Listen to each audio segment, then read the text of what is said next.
And again, remember, percentage of their readers are ultra wealthy people who are like, yeah, great. I want to have a home on the East Coast that I can park my private plane in, and that'll be one of my hubs. And I'm pretty sure, okay, I don't know the exact numbers on this, but I can triangulate a little bit. I think they've done at least 25 million in pre-sales on this thing. That is crazy. And it could easily be double that. But that is a really awesome and impressive like way to take this niche hobby, find a kind of media publication that works, and go content to commerce.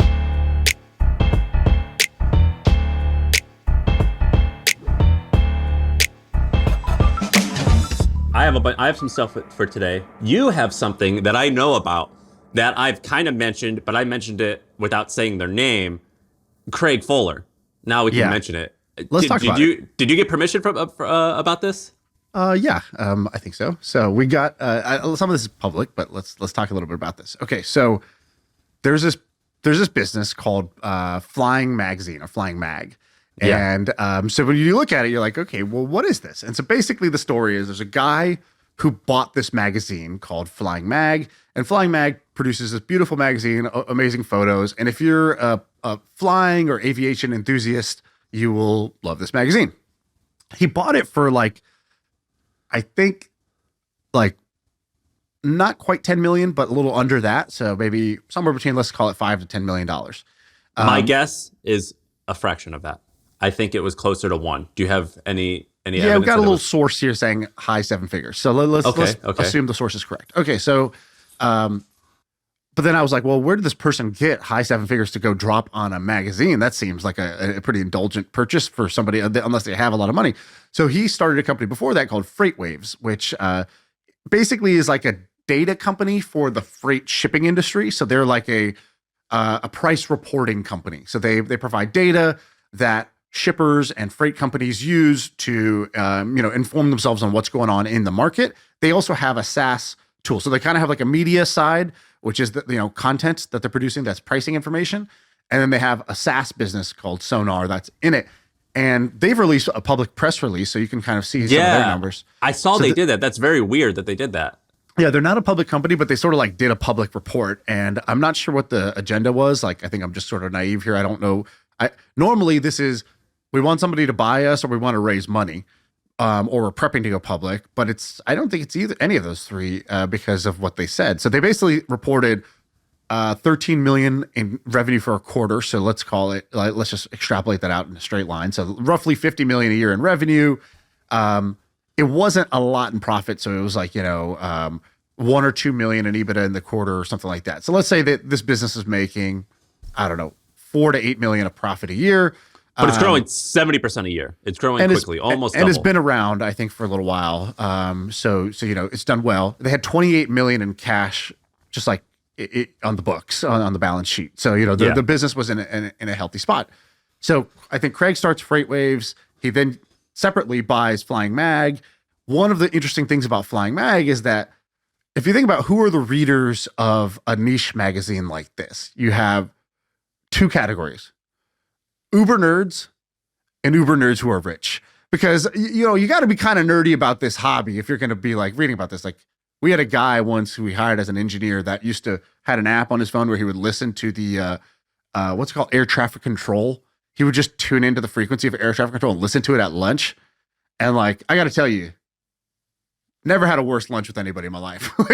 Dude, me, him, and his phone on with air traffic control was our lunch. And I was like, hey man, I'm gonna go back for seconds and then I'm gonna go kill myself. So see you later. This has been horrible. Thanks. I do that with the police scanner. You ever do that with the police scanner? At least look, there's a show called Cops. There's no show called Safe Landings, because that's all air traffic control is.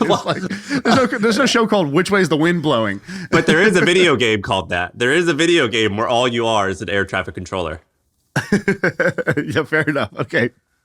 So anyways, back to my Flying Mag story. So a big percentage of the readers are rich people with private planes, or you see this a lot in tech for some reason. My buddy Furkan did this. Sold his company, immediately signs up for flying lessons, wants to get his pilot licensed to go fly this 5-seater or 6-seater or 2-seater plane. They love that hobby, and it's a really expensive hobby. So one thing that they did recently that I think is really smart is, have you heard about this community that they're building in Atlanta? So he told me, I'm not going to steal your thunder, but he told me what he was going to do. And he goes, I'm flying from New York to go see this property I'm looking at, and I'm flying my private plane. Do you want to come with me? And I ended up not going because I had to go up to Teterboro, so in New Jersey, and then fly back down to Atlanta to see the spot with them. But he asked me to go with him, and I almost did it. And so I've known about this for about a year and a half now. Yeah, that's great. So the interesting thing is they're basically building a community in Atlanta, and I think the reason people build these communities is like there's like a what's it called, like a landing strip, like in the middle of the neighborhood, so you could park your plane, and if you want to take off, you could just like go take off. It's like the driveway of the community is like a landing strip. And correct me if I'm wrong. It's a country club with homes around the golf course, but instead of a golf course, it's a landing strip. That's exactly what it is. So it's a country club for flying, and so you purchase, I forget how much a plot of land costs, and then they build you a home, and now you are part of this aviation community. Right, and so they pre-sold the plots of land, or the plots for the homes in this community. So they find this kind of bare ground or whatever. They start pre-selling the plots. And again, remember, a percentage of their readers are ultra wealthy people who are like, yeah, great, I want to have a home on the East Coast that I can park my private plane in, and that'll be one of my hubs. And I'm pretty sure, okay, I don't know the exact numbers on this, but I can triangulate a little bit. I think they've done at least 25 million in pre-sales on this thing. That is crazy. And it could easily be double that. But that is a really awesome and impressive like way to take this niche hobby, find a kind of media publication that works, and go content to commerce, right? This is the what's the Chernin Group. Chernin Group believes in this, that content to commerce. So they did which is what Hodinkee did. Hodinkee did this for watches, right? Watch blog for super high-end watches. Well, guess what? As soon as you start selling watches, that business, I think Kevin Rose came on this podcast and said it went from 1 or 2 million a year in revenue to 100 million when they flipped that switch and started actually selling the watches that they had been talking about for 15, 20 years. And so content to commerce is this kind of like really interesting play. And I think that this is a great example of it being done well. Yeah, look, you have BuzzFeed doing it with stuffed animals, which is pretty lame. You know, they did that with houses. They did it with houses, and this is baller. Craig told me about this about a year and a half ago, and I was like, this is very bold. And he was explaining it to me, and he was very confident, and it was like no big deal. And I was thinking about this, and I was like, I don't know. This kind of seems like a really big deal to me. What we should do. Well, I was like, I don't think you're going to be able to pull this off. Well, I didn't say that, but in my head, I was like, this is ridiculous. He totally did. They totally pulled it off. We did this way back in the day. I think you had said something. You were like, ads are lame. This was before HubSpot bought the podcast. So it was basically like, ads are lame. We're selling ads for the podcast, but like, what would be a better business for My First Million to do? And I think at the time people were like, you should create like a WeWork, like a branded version of WeWork, or like a white label, like a co-working space or something like that. Which sounded crazy. But I actually think that there was a version of that's true. Like basically, if we just bought like a 8-unit or 16-unit apartment building in San Francisco, but it was you could only go rent there if you were part of our community, or you could buy units there if you were part of our community. Something like that could work because people would rather live in a community of like-minded people than a community of absolute strangers. I think there's a huge number of people that would do that. And so then you get into the real estate game. These units in San Francisco go for, $1.5 million, $2 million on average. So you could do these things where in theory, a brand like ours could also do that and say, yeah, if you want to be around other entrepreneurs, other business people who are, share this kind of like this ethos that we have, then you could do that. But there's a problem, which is you and I don't know about you, me. I wasn't even bold enough to like consider that. I thought that was stupid. Now I've got a little bit more experience and I kind of understand like our pull a little bit. Now I actually think that could work. But at the time I was like, that's ridiculous. There's no way that would work. Dude, my brain is like a metal detector that's just looking for something that's going to scare me to do. I'm just like, where can I get the maximum thrill, the business thrill? Like, we're going to get the maximum reward. Plus I'm down with the risk, and saying like, if I said out loud that I was doing this, that I think would get other people's attention, but it would also make me a little scared because I don't know exactly how to do it. Like I am very attracted to these ideas, and that's not always a good thing. I think that's a bad thing in many cases, but I hear that and I want to run into that fire a little bit. Whereas I think you hear that, you're like, there's a fire. Why would I run? No. Now I'm more comfortable because I've seen like, well, if you do this, this, and this, the odds of some type of return is positive. But like before, I was still kind of understanding like the mechanics of business and like investing and things like that. Now I actually do see it. We're like the opposites. We're like the opposite. I get excited by that weird kind of half figured out thing. And you're like, well, why don't I want to figure it out first. But then once you do figure it out, you're like, go, and you just execute, and you're like locked in, and you just freaking go on that opportunity. Whereas I'm like, oh, this is cool. It's kind of figured out. All right, cool. Like I'll kind of go there, but there's this other interesting thing over here that's like, half figured out. And I'm not as good at the lock-in as you get are. bored after you figured out the puzzle. Exactly. Yeah, exactly. But for me, I have to figure out a little bit more, and like I want like a higher certainty that the puzzle pieces are even going to be able to fit together. You know what I'm saying? Right, exactly. But and then once the puzzle's done, you're like, my puzzle. I love this puzzle. Dude, this is my puzzle. I'll tell you an example. So Shaan and I are going to Vancouver Wednesday, I think, and we're doing this little meetup with us and Andrew Wilkinson. And this wasn't even that well organized. Like they've done a good job of it, but like maybe well organized isn't the right word because that sounds insulting. It was just kind of low key. Like we just have like a type form that you have to sign up for, and that's it. And then you pay $50 to show up, and I think you get a refund if you show up. I think they're doing it to like guarantee seats. Like the people listening to the pod, if they say, how do I sign up? I don't even know where to, I don't know where to go. We're doing a meetup, but it's in stealth mode for no reason. I don't know what the organizer guy's doing, but it just doesn't make any sense to me. It doesn't make any sense to me. Yo, what's the venue and date and time? Oh man, it's all coming together. We're working on it. It's like, I don't know. Is this Fire Festival? What's happening here? And then they refunded the money. And I'm like, well, I could have used that money on like my flights and hotel. I wish, like I'm paying money to go and do this. It would have been cool because like that thing, it made like 50 or 100 grand. I'm like, give me like 3,000 to pay for my stuff. But when I kind of like realized that we were able to pull off some of this stuff, I'm like, oh, hey, we can get people. The thing with media is if you can get people to buy shit or leave your home. So like if you say, I'm going to be at this location at this time, if you're able to get people to do that, that means you have pull. And every once in a while, when we pull that off, then I'm like, oh, we could have pulled this off, something like this, or we still could, we still can. Then I start to believe it. Yeah, that's interesting. Actually, that's a good metric because I've been trying to think about on the content side. I'm like, I want to set a goal because I think I work better when I have a goal or a target to work off of. You have to give context. The context is Shaan is now he's considering or planning or doing to go harder on creating content. Yeah, exactly. Sounds lame, so I don't even say those words. Content creator sounds like lame. I'm gonna come up with my own words, but like, yeah, the idea is, hey, I like doing this thing where I get to just like learn about stuff, talk about it, and people seem to like it. Podcast is one version of that. The newsletter is another version, etc. And anyways, the point is, I was like, what's a good goal for this? And I was like, 10 million subscribers, fans. No, what do I want here? And I was like, intuitively, there's something more like that Kevin Kelly thing, the true fans, 1,000 true fans, where it's like he wrote this blog post that's amazing that's called 1,000 True Fans. Basically says if you can have 1,000 true fans, a true fan being somebody who would pay $100 across the course of a year they'll buy your shirt, they'll show up, for your event, they'll buy your tickets, they'll do whatever because they really like your stuff. And like, for an artist, if you're somebody who's just creating, 1,000 people who are willing to pay $100 sounds kind of achievable. That's not like I'm going to be the next, Justin Bieber or whatever. And it's $100,000. And like, you could make a living doing what you love if you get to that point. That was like one of the original things that I think inspired a lot of content creators online. And I was like, oh, maybe something like true fans, but how do you measure a true fan? I guess it's this $100 spend thing.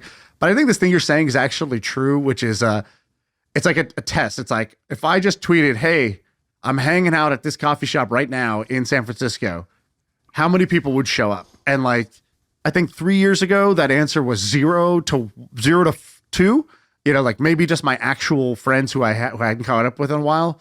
Now I don't know what that number would be, but probably, what do you think if I did that? Thousands. I have no idea. Well, if you thousands would be crazy. But if I was hanging out here all day, so it's not like If you a gave 1 it minute a window. if you gave it a 2-week window or a 2-week notice, 2 to 4 week notice, I think you can get forget that. I'm saying same day. I'm going to be here all day. Swing by if you're around. 50 to 100, I bet. 50 to 100. Yeah, exactly. And I think that there's that's great. That's amazing.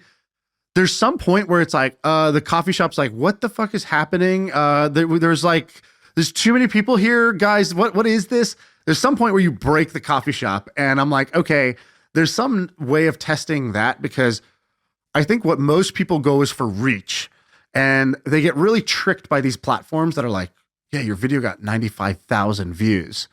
And it's like, cool. How many of them actually watched this versus just swiped by it? Or if they watch, like, how many of those 95,000 people know your name?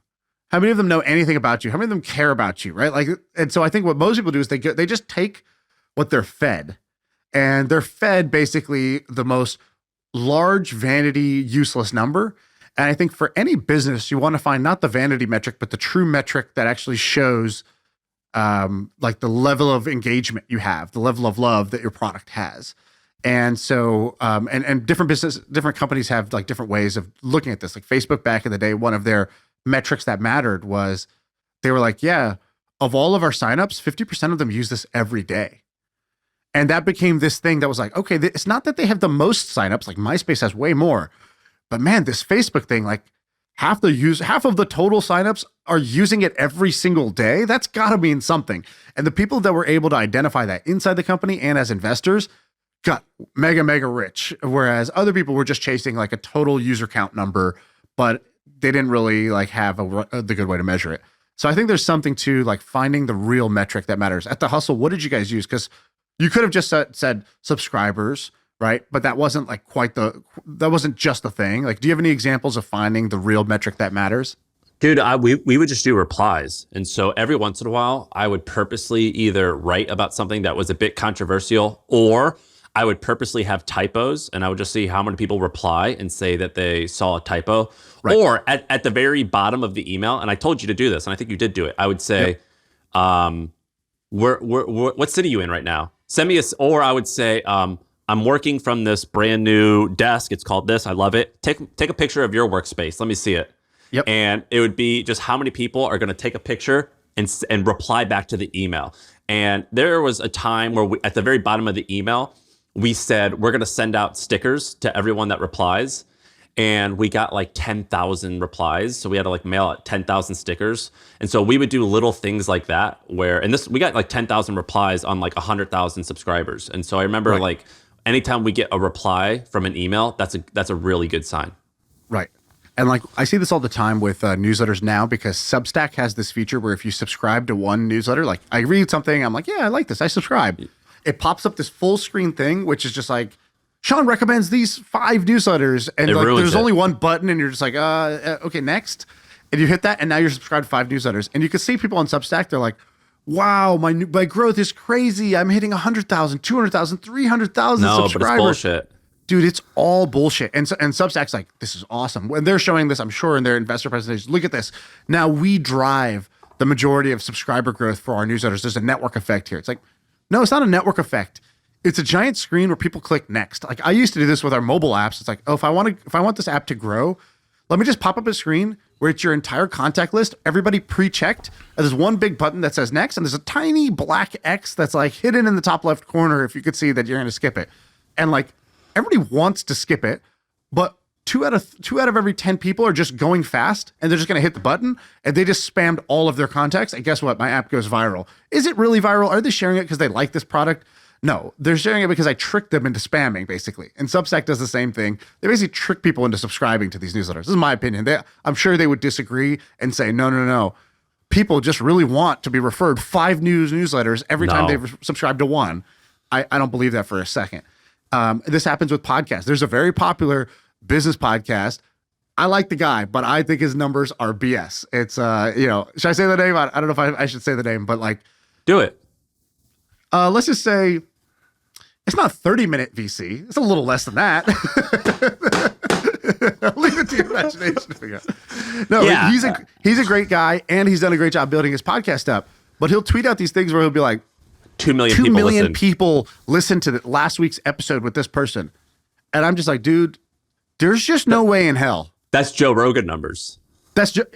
There's not 2 million people.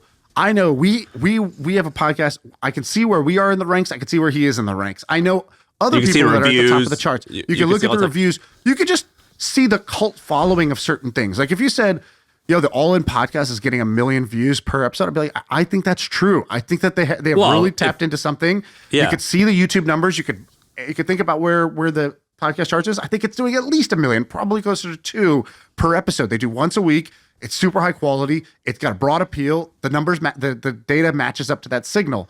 But when you're like, oh, dude, I get 2 million per episode for my my talk with the third least well-known partner at this fund, I'm just like, there's no chance. And I think I even asked him once, I was like, dude, how are you getting these numbers? That sounds like off the charts for what like a business or tech podcast of this size could do. And he's like, oh yeah, we have a big audience in Asia or wherever. And I'm just like, oh, okay, well, I've been in the internet game long enough to know like, dude, I bought my first 5,000 Twitter followers, right? Like I know that you can get any number by doing anything on the internet, and it doesn't mean anything, especially for something like podcasts, which is like newsletter subscribers. That's like the hardest thing ever to have. You click once, and now you're a consumer of everything else. Like nobody could even measure on podcasting if anybody's actually listening to these things. And so, yeah, I can go get a bunch of people to click subscribe one time, and it will auto download my feed every time I release a new episode. Like there was a guy, Nathan Latka, that was doing this too. He was like, we get this many downloads per month. And I was like, oh, wow, a couple million downloads a month. That's pretty good. Huge, yeah. What do you do? And basically he was like, and I when I talked to him, I was like, he's like, hey, welcome to the show, Shaan, blah, blah, blah, blah. He's going like hyperspeed. 5 minutes, the podcast was over. And I was like, this is a 5-minute episode? He's like, yeah, sorry, I got to hop to the next one. I was like, how many of these you record in a day? He's like, I record 8 of these a day. And then we release like whatever. He was on some crazy schedule. And then I did the math and I was like, oh, he has like 7,000 subscribers, but he just releases huge volume of random episodes of these 5-minute episodes. And so his total monthly number, because podcasts is just like, if you just do downloads, it just adds up all your episodes times your number of subscribers. You can have a small number of subscribers and do a huge number of episodes and get a big download number. And so people, I think, use these vanity metrics all the time, and they're BS. So I'll bring this up because we're discussing it, but I didn't research it fully. But have you heard of Parcast? It's like my name, but cast. So Parcast. Have you ever heard of that? Are you spinning off your own solo? Did the brand break up? You're doing your own episode? No, your own listen. podcast now?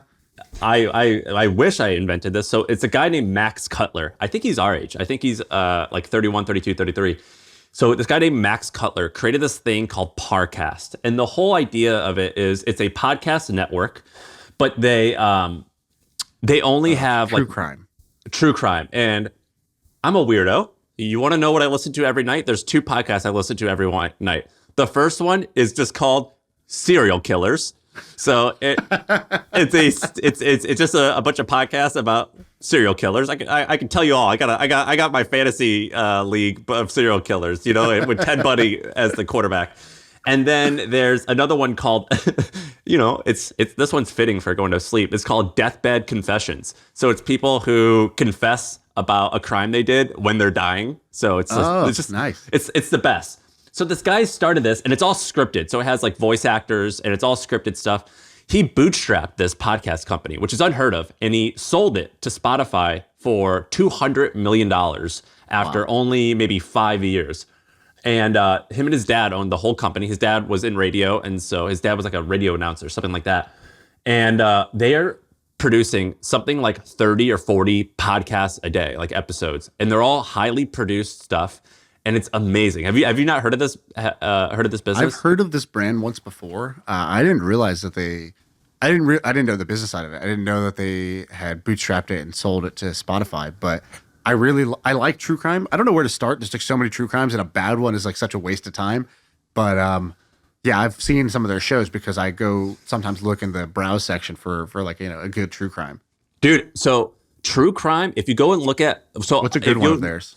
If you look at, I like serial killers. Serial killers, dude, Deathbed Confessions is awesome. I'll send you a good Deathbed Confession one. They're so awesome. And true crime, it's if you go to the podcast app and you look at like what are the top episodes crush or it. shows, it's always like 30 or 40% true crime, and it's mostly women who listen to it. And it's always, and so like Dateline, I told you about this Dateline from NBC, which is a show that's been around for 20 or 30 years at this point. It's still usually a top podcast every single week. And so these true crime folks, they kill it. And this guy bootstrapped this company to I think it was 100 million cash and then another 100 million earnout, all off of these true crime podcasts. He killed it. It's a really interesting story. I'll dive deep and do some better research on it. But I was reading about it this weekend. It's a pretty amazing outcome this guy had. So I just read an article. This might be maybe wrong, or maybe you're wrong. I don't know. Spotify confirms it paid $56 million for Parcast. Sorry. Then maybe I got my numbers wrong. I think it was 56 and then another like 75 outcome. It was a 9-figure another retention. There was a retention. According to the Parcast Wikipedia, which reads as if Max Cutler, the founder, wrote it. It's very like congratulatory. It says there's like a huge earnout. Yeah. I don't know if I trust anyone that does true crime, by the way. These guys are natural storytellers and like liars. Dude, all right. I've got an interesting thing to bring up. This is something that we talked about a while ago. I think you brought this up in 2020 or 21. I forget. Right when we were recording in the original Hustle office. So do you remember that company Crumbl that you brought up? Yeah. Well, first of all, I love a good "I told you so." So I'm already glowing. Yeah, dude, I remember you got Crumbl Cookies. Crumbl Cookies. So when you originally told me about it, the story was something like these two brothers or two cousins launched this thing. And for some reason in my head, I'm thinking like a family like making cookies in their like kitchen, and they start this like pandemic thing and it gets popular. And basically once a week, they tweet out a new menu and they have a drop, things that like typically Supreme does, or like these, but they're doing it with like outrageous flavored cookies. Well, that's not entirely true. What is true is they do these drops, but it's a massive business. And some sources are saying it's close to like 800 million a year in revenue.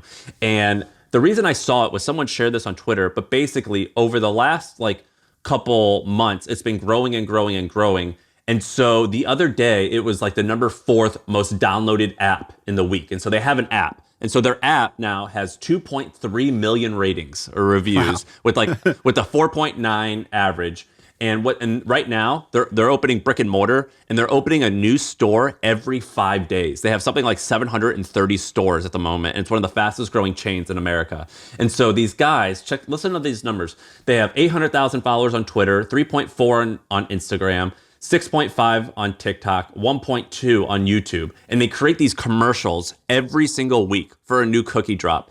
And it is crushing it. These guys are killing it. It's so fascinating. I never in a million years thought this was going to work as big as it has. But basically every Sunday at 6 p.m., they do like a new drop, and their app just spikes and goes way up the charts. Right. And they're up there with like Uber Eats and all this stuff like that. They're killing it. And so I remember you brought this up, and in my head I was like, oh, this is like a little like mom and pop small sounds biz. Cute. Like, oh, that's cute. Baking. Yeah, like, oh, your aunt made cookies. That's nice. Yeah, no, they're sharks. They're killing it. And so you called that pretty early on, and now it's a franchise. So here's some stats. In 2021, the highest revenue store did something like 3.6 million. Other stores did, the average was like 1.6 million. The store with the highest net profit was 600,000, with the lowest being 33,000, with the average profit of being around 350,000. And according to the founder's Twitter, they did over $1 billion in revenue. And you have to come up with $150,000, and then you can open up a franchise, and they send you all of this traffic via their Instagram and their app.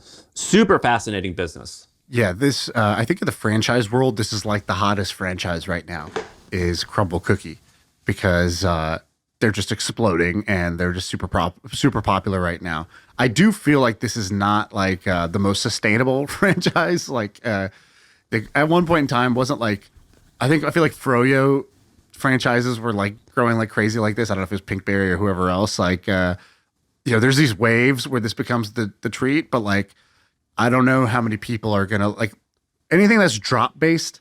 There's a natural fatigue that sets in for the buyer, and there's like a vicious cycle. Like drops, when everybody's into the drop, get even more fun because it's like the hunt, and you either got it or you didn't get it, and you feel special. But as soon as the drop fatigue starts to kick in, and now, oh, notifications there, but if I don't get it today, I can go get it tomorrow. Like as soon as the scarcity's gone, the drop like plummets in value. And so I think that that's a challenge for something like this. But I agree. But look, here's the deal. You and I have a friend who buys broadband companies. So broadband companies are basically internet service providers. And a lot of people who are listening in the city will have no idea what I'm talking about. But where I have my country house, I have like this ranch way out in the country. And if you live out in the country, it's not like you're getting like Spectrum or Google or Warner or whatever the big service providers are in New York City. You're getting like a small internet provider that you pay $100 a month for, and that company probably does 10 million in revenue and like 5 million in profit.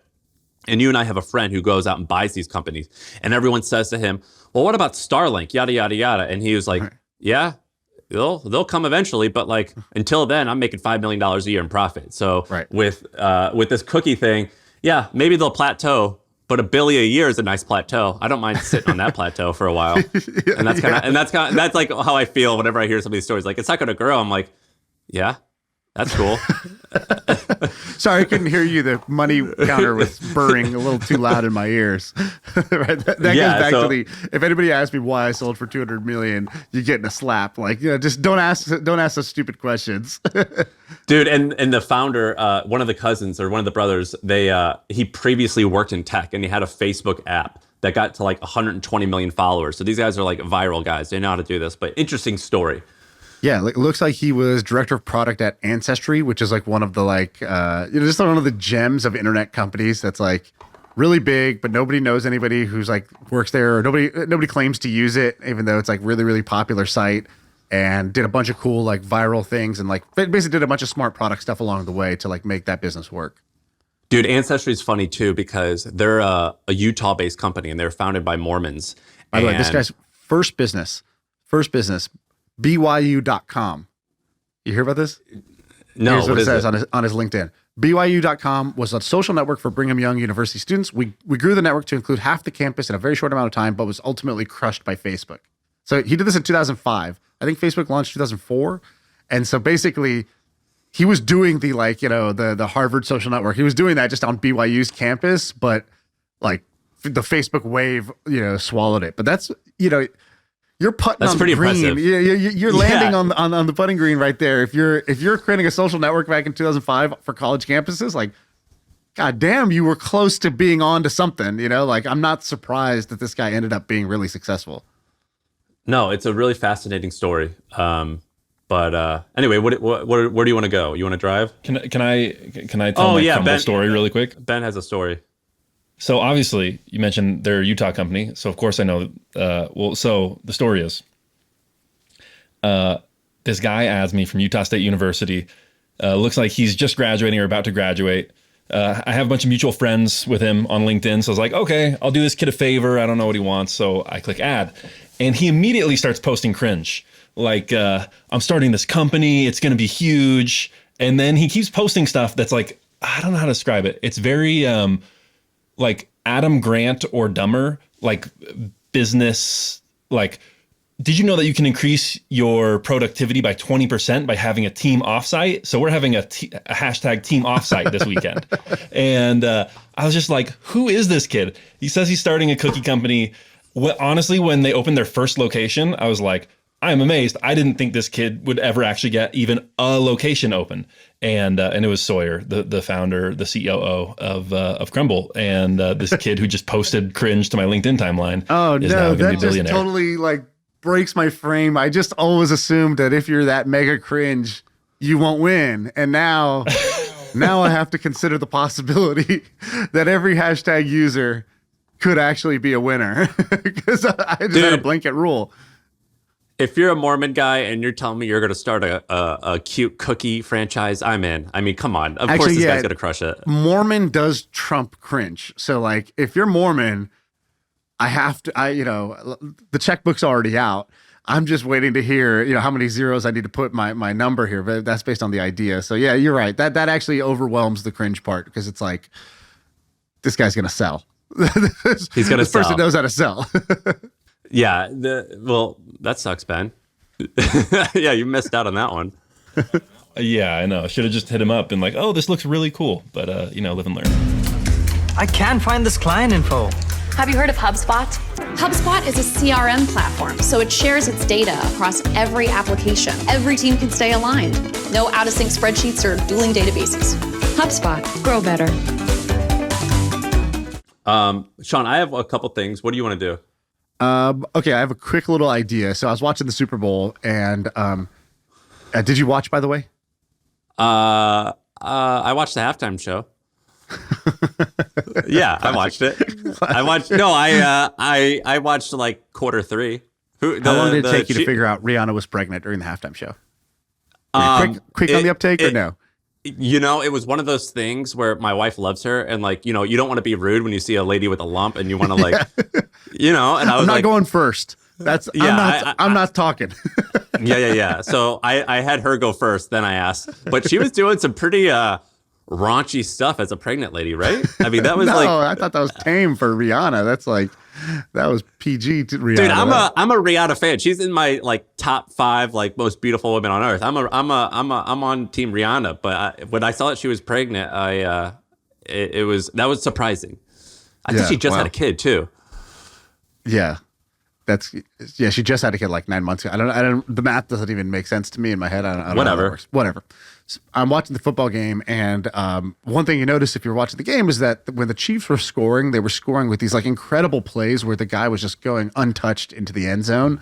Like 3 or 4 times. What was that thing where they like, well, they get in a huddle and they do like ring around the rosy and then they like run to the line? That was crazy. Is that didn't work? What is that? But amazing that they tried it, right? Like that was an awesome play. So I was thinking about it and I was like, but it did stand out. They had 2 or 3 touchdowns where it was just like brilliant play design, right call, and like totally worked.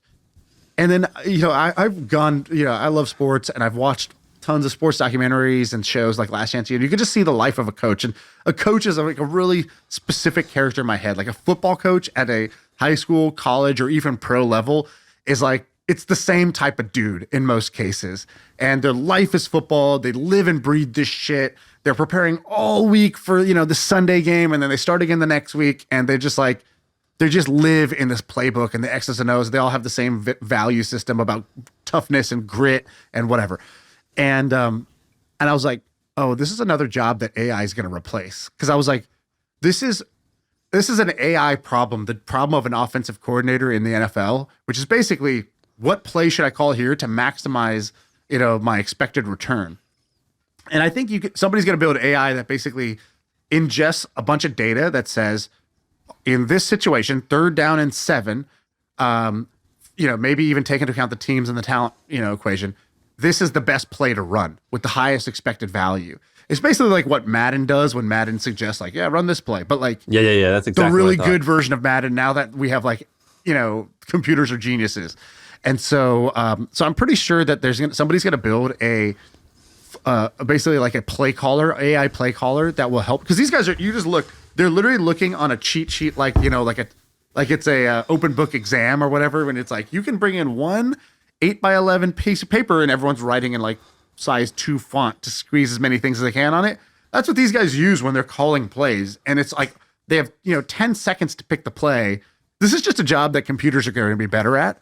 And it just reminds me of like how crazy AI is going to be, that like even these like total non-tech situations, not even big markets, but it's just going to be like when humans play against a computer at chess or even, you know, Go or poker or whatever, where the computer is just so much better than the human. That's what's going to happen in this play calling situation. It just kind of reminded me, man, AI is going to be nuts, because it's going to take over all these things that you wouldn't really have expected or in the line of fire for AI. Is football, as like, you know, there's obviously the famous Moneyball thing where he's like, I don't care who's a superstar, who's not. I'm just going to look at the math, and we're just going to pick people off spreadsheets. And then famously, although I think this is highly exaggerated, Chamath was like, oh, I'm going to buy the Warriors, and we're going to do that same thing with basketball. So we're only going to shoot threes or whatever. I don't pay attention, but whatever their shtick is. Sorry, I'm ruining this, but yeah. But the reason I have a feeling it's not true is I have a feeling none of that is true. Team, and also like, I think he said that though, right? I don't think so, but fair. Well, I'm making it up then. But other people did it in basketball. Daryl Morey famously was like the big, you know, proponent of this. The reason why I don't believe that is I have a feeling like teams were always doing this. Like maybe it's one of those things where like Like, for example, my favorite copywriter, he was like, I wrote these famous ads for the what's it called? The Casio watch. And he's like, we talked about how we use space grade aluminum and crystal quartz to make this watch. And he was like, little do they know, every watch does that. Like, that's just like table stakes, like every single watch. But I'm going to explain it because I know that the audience doesn't know. And so like you have a guy saying like, look, we use state of the art technology. And it's like an Excel sheet that like everyone else uses. It's like, yeah, I guess it's state of the art. But anyway, we have a premium license to Microsoft Excel. Unlimited seats. Unlimited seats. We do not use the trial. But is football the same way where you could just follow the math? So there's actually a great question. There's Daryl Morey went on that guy. I forgot his name, but the invest like the best guy, Patrick Shaughnessy. Yeah, he's cool. He went on his pod. Actually, it was a really, really great podcast. If you like sports and you like kind of business stuff, it's kind of an amazing one. He talks about like baseball is basically almost like the perfect game for modeling. Like you could basically, because it's like stationary. It's like one batter versus one pitcher, and then like it's a contained problem. It's like whereas in basketball you got 5 guys on each team on the court, so you got 10 guys all moving around free form at any given time. The ball's moving like crazy. It's much harder to model, but you can still model the impacts of like one player in these certain situations. And so it's like the data thing has had a pretty big impact in basketball, but less than it did in baseball. Baseball was like became a math equation. Basketball became more of a math equation than it was before, but still it's never going to be perfect. It's too complex and high skill. There's too many variables to be perfectly modeled out or whatever. But still it was improved, which is why you see like they'll post like 20 years ago, here's what the shot chart looked like. And it's just dots all over the courts, like as you kind of expect, like people shoot from everywhere. And it's like, here's what it is in 2023. It's like people only shoot layups or threes. Because optimally, like basically a 3 is worth, 150% more than a 2.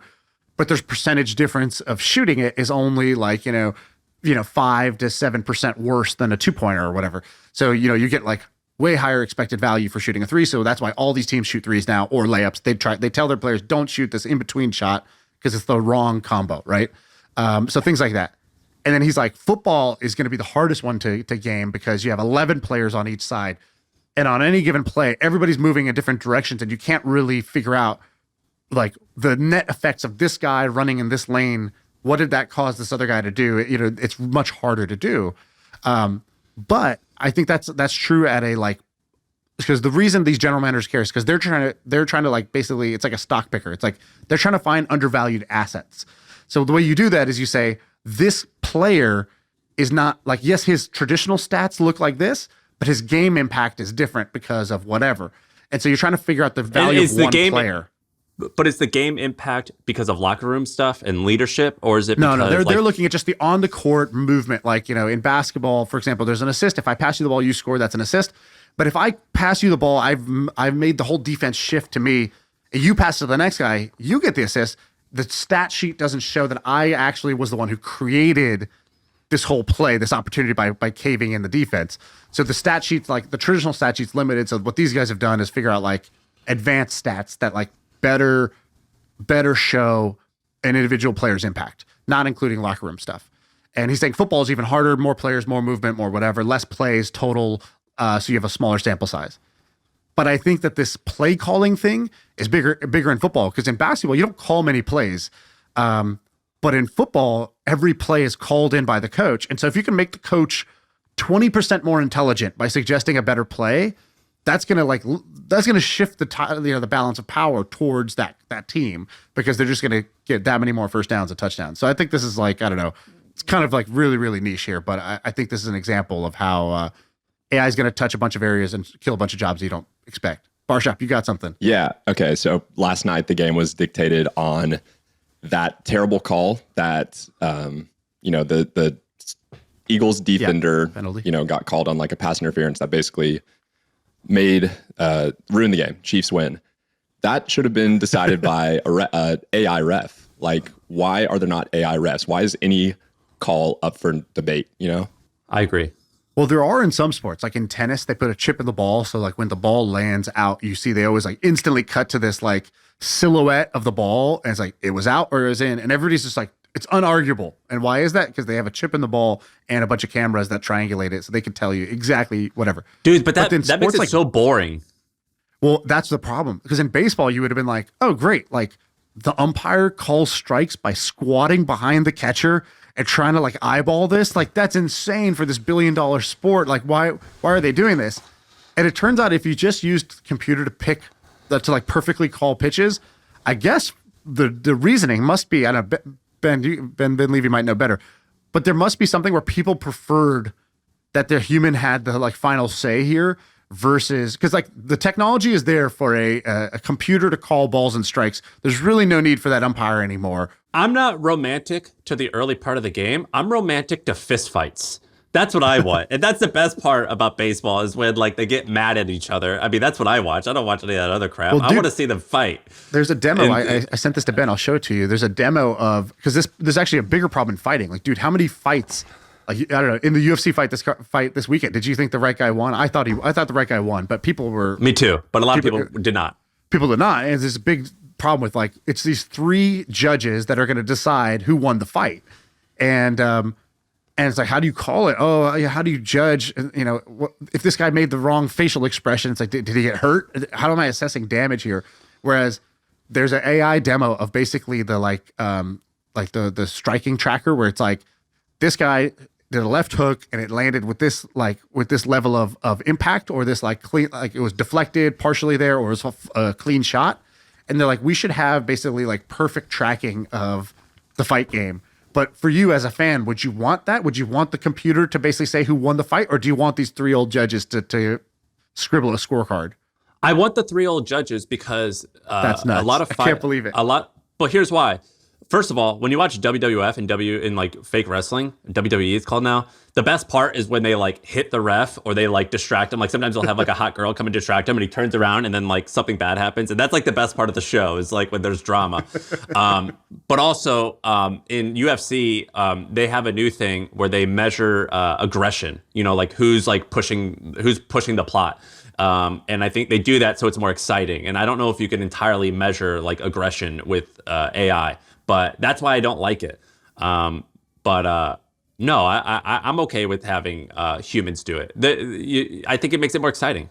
More exciting. We're talking about it. They're almost always like they're only ever in the conversation when they do it wrong, right? Like it's never more exciting because man, the refs really added to the fight there by scoring it. You know, like they don't add anything. They only subtract when they screw it up. I'm surprised you don't want like the actual accurate score. The only thing that I want them to tell me the scores of a fight in between rounds and have that be the official thing, because I want the person to know when they're going into round 3 or round 5 that I'm down, and if I don't knock this guy out, the fight's over. And so that would be the only change that I would want. I want them to know the real score as it's going. I got one more random topic. Let's do one more, even though we're a little over time. Well, if you're going to do one more, are you going to do this guy, Ahmad? That seems meaty. All right, go for it. Yeah, it is kind of meaty, but let's do like a fast version of it. So this guy Amjad, who's the founder of Replit, which is an awesome company, he tweeted this out. He goes, some of the biggest companies that were built, Airbnb, Uber, etc., were built because they took an underutilized asset and were able to get more utilization. So, for example, Uber or Airbnb said, well, there's an extra bedroom in your house or extra rooms, you have extra space. Today, it's not doing anything, but you could rent that out and we could actually have more rooms to stay in and more options for a customer. And that became Airbnb, this multi-billion-dollar company. And Uber is the same way. He goes, what are some other underutilized assets? I think this is a great, framework for trying to figure out, where a marketplace could be or where and I think people were doing this maybe 5 years ago, 7 years ago, a lot more. There was people realized this and started jumping on it. And that's why you got Wag, the dog walker app, becomes worth $1 billion, and Airbnb and a bunch of others. And I have some examples here, but what do you think about this framework and what examples stand out to you? I think it's brilliant. I see on here you have stay-at-home moms. One of the best, or one of my favorite companies that I've been eyeing is called Squared Away, and their whole niche is virtual assistants, and the virtual assistant is a military wife. And that's like, for some reason in my head, I think they're going to act a certain way, which who knows if it's true. But I think that's one of the best ways of like a quote, an underutilized asset. I love that. But the problem is a lot of people, like I knew a guy who started a thing where you could do, it was like self-storage, but in other people's garages. Right. And I'm like, dude, this is the stupidest shit I've ever heard of. And it was, in fact, really stupid, and it completely didn't work. And so I think that a lot of people approach this poorly. Yeah, I think there's a lot of things you can think of. Like I know another one that people have tried a bunch was like chefs. So it's like, oh, why do you only order from restaurants? Like, what if there's a lady who lives 3 doors down that makes an amazing, Thai red curry? You could just order for her, and she would get she'd get revenue for her cooking skill, and then she could deliver it to you, and it's closer, and it wouldn't just be limited to restaurants. But it's like, A, operationally, these businesses are usually absolutely brutal. B, there's like a whole bunch of like safety and quality concerns and like uniformity of the quality concerns that come up. So I think that's another problem. And then the economics, like people do, is there enough dollar value for there to be, for the customer to pay, the provider to get paid, and the middleman to get paid, and the delivery person to get paid? Like you need enough value in the chain, which is why Airbnb works. It's like a high ticket thing. There's one for versus others. And there's one for pools that I hear is killing it.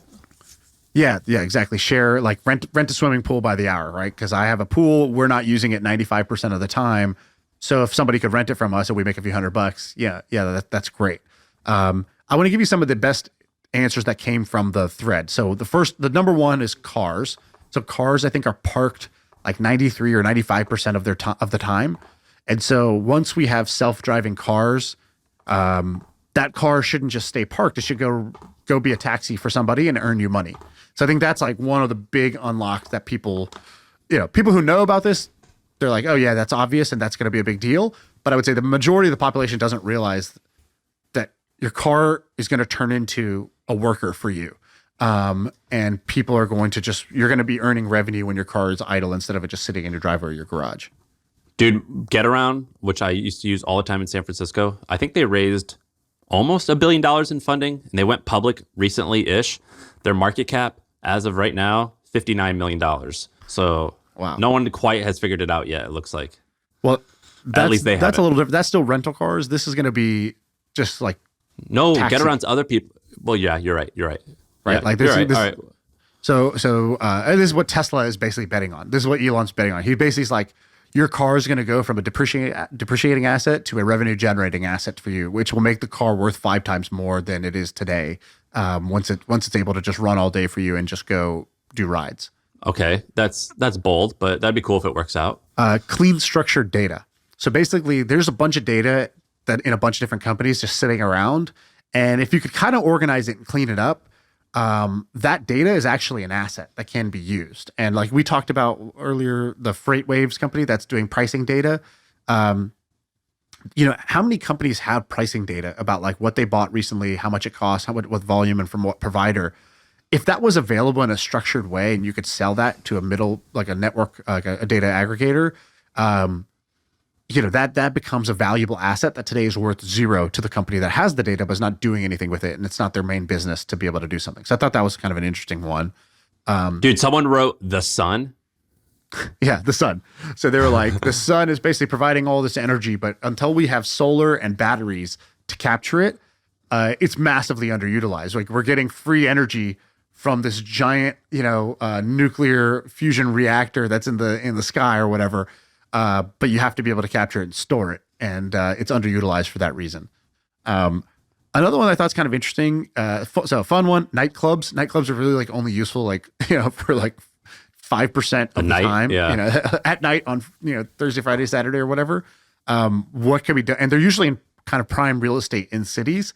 And I've always thought it was cool when I lived overseas in Indonesia. They used to take nightclubs and during the day turn them into like fitness day bars. So you'd go in, the dance floor and the mirrors would turn into basically like a cardio session, and then the bar would turn into a smoothie bar. And I was like, oh, this is so smart. They're getting like double utility out of their nightclub. I don't know why I've never seen that in the United States for some reason. So I think nightclubs is a fun one. And then another one that was on here was specialist talent. So like, what's that mean? Like think about somebody who's like a really great 3D animator or something like that. So like if a company hires you, that's great. But I would actually say like you doing the thing you're world class at, you're probably only doing like 10 to 15% of your time when you're in a big company. A lot of your time gets spent sort of like waiting for approvals or feedback or doing meetings or doing whatever other stuff that's around it. There's probably a case to be made that like people with really specialist talent, financial modeling or design or whatever, they would be better off being freelance to companies, but the market needs to be more liquid and fast paced than it is today. Like you would need like Naval has talked about this. He says the future of work is basically like Ocean's 11. It's small teams of people that are within each team. There's like highly specialized, that guy's the guy who's a pickpocket, and this guy's the guy who can break codes, and this guy's the guy who can do acrobatics or whatever. Like Ocean's 11, that's what they do. There's like highly talented specialists that gang up together to go on this mission for a heist. Then they split the money, they go on their way, they rest until they get the next call. And he's like, that's what work is going to be. It's going to be pods of people that work well together, highly specialized. They're going to get a beep on. They're going to wake up in the morning. They're not going to have a job. They're going to wake up in the morning and check their phone for possible missions they could go on. They could choose to do none of them and just chill that day, or take one because they're like, oh, that's a juicy bounty. They could go do that mission. When they're done, the employer rates them like an Uber ride, like 5 stars. You rate the employer 5 stars. The money gets paid out to everybody's cell phone, and you go on your way, and you wait till the next job. And I just thought that was a really sexy view of the future. It hasn't happened quite yet, but like you could see, like, I guess Uber kind of works like that. And I guess there's like, TaskRabbit and these other things that kind of work like that. And I guess freelancing is becoming more popular. Maybe we are moving in that direction. I hate when people make these claims like this is the future of blank. Like if you say that like the future is electric car, yeah, I buy that. But if you say the future of work is like Ocean's 11, my reply to that is like, no, maybe the future of criminals is Ocean 11. But like, that's not like, it's like the future of people getting money is to rob banks. No, maybe like a group of people will do that. But I just don't think that like. But why? Okay, take the Ocean's 11 analogy out, right? Like, that's leading you to bank robberies. But what's wrong with the actual premise? Because I think most people, now it's like saying, well, most people are just going to freelance. No, maybe 30% of America will. But I think that 60 to 70% of America, they want to go to work at 9, they want to get off at 4 or 5, and they want to play softball. That's what they want to do. They don't want to like go on a heist where they like are having some exciting mission. They just want to clock in and clock out and do the same thing every day. Maybe we think that's cool. Maybe our listeners think it's cool. But I think when Naval says something like that, I think that he is in this small bubble. And although he's smart and gets a lot of things right, I think it's too grandiose to say this is the future of work. And I think it's really dumb. Like when people say the future of media are the creators, like doing X, Y, and Z, I'm like, oh my God, dude. Like maybe that's like a new band that you're assembling, but that's not like how everyone's going to operate. I think you like to smell your own farts. So I think you're out of your depth here. That's what I think when I hear stuff like that. Yeah, but I think nobody means 100% of people are going to do this when they say the future is X. I think they mean like a lot of people. Certainly sounds that way. Yeah, but no, 100% of people don't do anything today. 100% of people don't do 9 to 5s either. So, not even 80% of people do 9 to 5. So I think I think it's a given, right? That's like it's a given to be like, not everybody's going to do this. You can't say anything is the future if you say everybody's going to do it. There's still people who use AOL to get on the internet. Like, yeah. My mom. Of course you can't say that everybody's going to do it. That's not a realistic thing.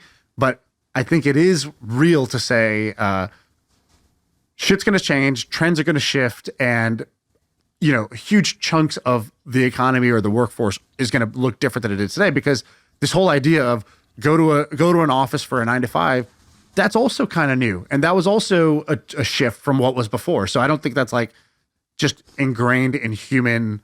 That's not like biological. That's not physics. That's society and economics, and a society and economics tends to change. It's not sexy enough to say the future of work is this group of people that's a nice small enough niche that you can go and capture market share while also being big enough to support a multi-billion-dollar company that can return capital at a 55% annual return. I get it. That's not as catchy. Yeah, we'll just shorthand to the future. Yeah. But that's cool. I have some more topics that I'll save for later. Yeah. But this was a good one. All right. That's the pod.